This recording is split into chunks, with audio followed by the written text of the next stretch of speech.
When Arcade Fire followed up their triumphant debut Funeral with Neon Bible, many wondered where the Montreal collective would capture lightning in a bottle twice. Instead of retreating their breakout sound, the band doubled down on ambition, trading suburban nostalgia for apocalyptic grandeur and intimate grief for widescreen dread.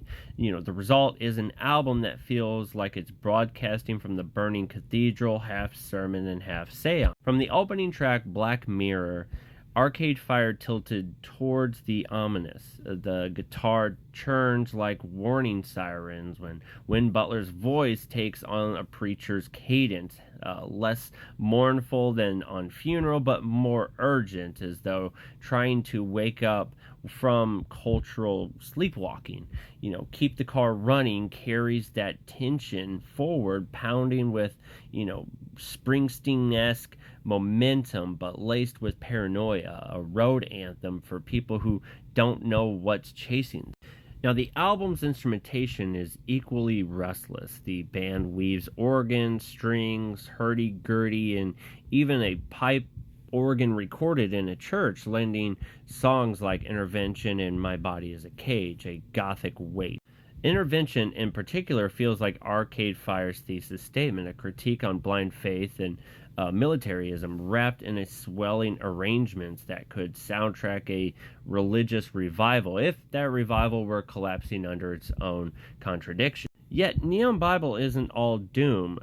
No Cars Go, reworked from an early EP, burst with ecstatic energy and an anthem of escape that suggests utopia might still be out there if we can just hold on a little longer. And then Antichrist Television Blues injects a jolt of irony and nervous humor, channeling the desperation of an everyman through a feverish, almost rant-like vocal. Where Funeral felt like a shared mourning ritual, Neon Bible is a broadcast to a fractured world. It's anxious about war, corrupted religion, consumerist noise, and overwhelming saturation of media. It's messy at times, maybe even overstuffed, but that's also its charm. Arcade Fire were swinging for the rafters, quite literally, when Butler bellows against the massive church organ in My Body is a Cage, a song that closes the record in a storm of self-doubt and transcendence. Nearly 2 decades on,